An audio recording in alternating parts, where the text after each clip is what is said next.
Hi y'all, welcome back to my channel. Happy Theme Thursday. Today I have Zoe here and this week's theme is tutus. So we're going to get her dressed for the day. Let me show you what she's going to be wearing.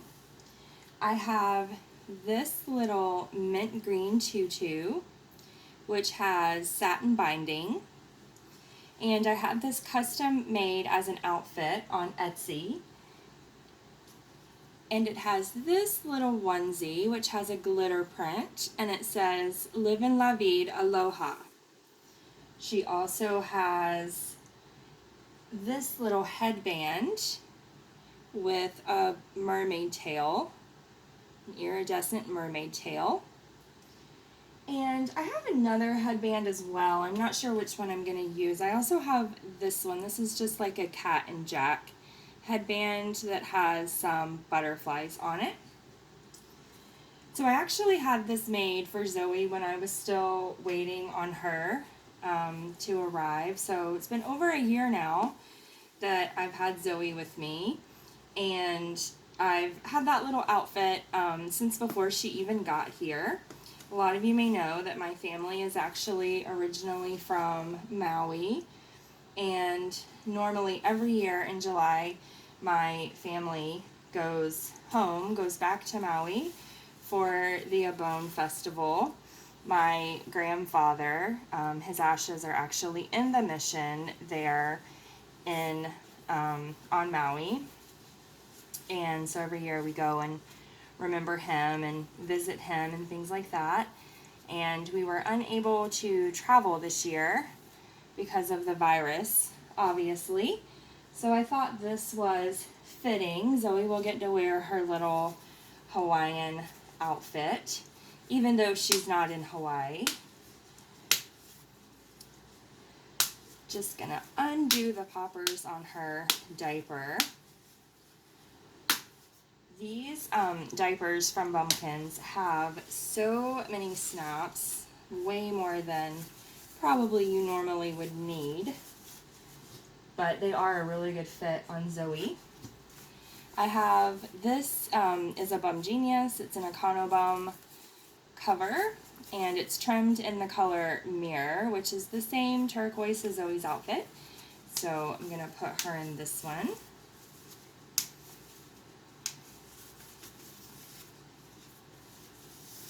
Far fewer snaps. So while I change Zoe, let's talk about the topic that Yvonne started this week when she announced her theme. I'll link her video down below if you haven't seen it yet. But she was talking about social media and how things that you put on social media are there forever, and how people on social media kind of have a tendency to go after each other. And it's really interesting because I've, definitely experienced that, but I've also probably been guilty of that. I think there's an anonymity that we feel from behind a computer screen that maybe we wouldn't feel in person. I actually had a recent experience where I was sharing some posts about the murder of George Floyd. I was sharing some Black Lives Matter posts, and someone who I had actually just become friends with, we had just mutually followed on Instagram, she was talking to me in my DMs kind of about some of my experiences with protest surrounding the murder of Eric Garner, and some of just my general thoughts and feelings about this kind of, I would say, national epidemic that we've been facing for quite some time now, with people being killed, unarmed people often being killed by law enforcement. And so I was sharing kind of some of those protest experiences and some reflections from getting to know some of the families of people that have been murdered in the area where I live. And this person chose to take our direct messages, and I feel take them out of context, and to screenshot them and to post them on her Instagram.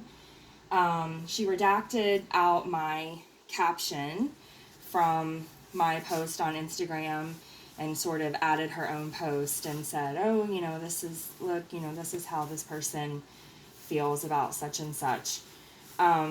If she knew me in real life or had spent any time with me, then she would know that I actually have law enforcement in my family, and that I have had the same kinds of conversations with those folks as the ones that I have had on social media, which is, I think anyone that commits violence on another person should absolutely be held accountable. That was what my family member, who is a retired law enforcement officer, taught me. He taught me to be accountable for the choices and the decisions that I make. He taught me that my actions have consequences. And I know that if I were ever involved in a crime that killed or harmed another person, that he would expect for me to stand up and be accountable for my choices. And basically what I had said in this conversation with this person, that again, I feel like was taken out of context, was that I don't think it's any different, if you're a law enforcement officer.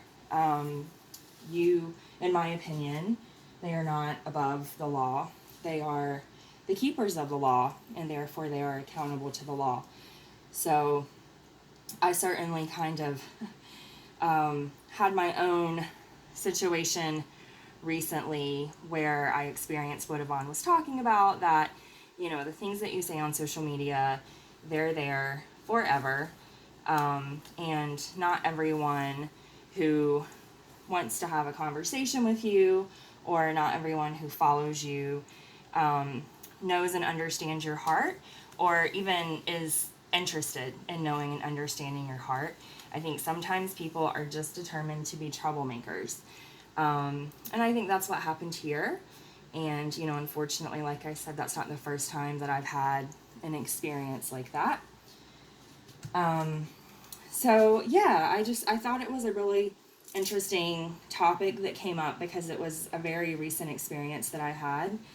I understand when I share things on social media about Black Lives Matter and about LGBTQ rights, that could have consequences for me with things like, my job or things like that. If the wrong person were to see that and interpret that through their own lens, potentially talking about protesting, talking about what are seen to be controversial or divisive views could have consequences for me. I have also experienced that. But, for me, it's a matter of leveraging my privilege and just trying to do the right thing. And I feel like, if you see an injustice, then you have to speak and you have to do what you believe is right all the time. And like I was saying, that my family taught me, sometimes our actions have consequences. And so if one day I were to get in trouble, quote unquote, for something that I had shared, I would accept that to be the case, because I feel like it's both my right and my responsibility to advocate for myself and for other people. And it's unfortunate that not everyone shares the opinion that we are all beloved, that we are all created equal, that we are all entitled to the same rights in this country.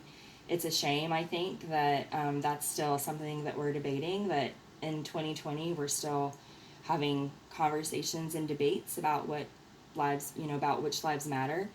But, as for me, like, I think it's really important to speak up and to stand up and to make my voice heard. I think that's how the world becomes a better place.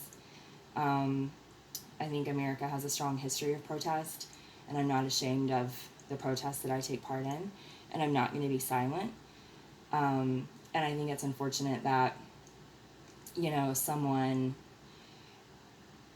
DM'd me kind of under the guise of, oh, I'd really like to hear more about your experiences, and I'd really like to know more about this, and would you talk to me more about this? And then took my posts, took my words, and twisted them for their own agenda.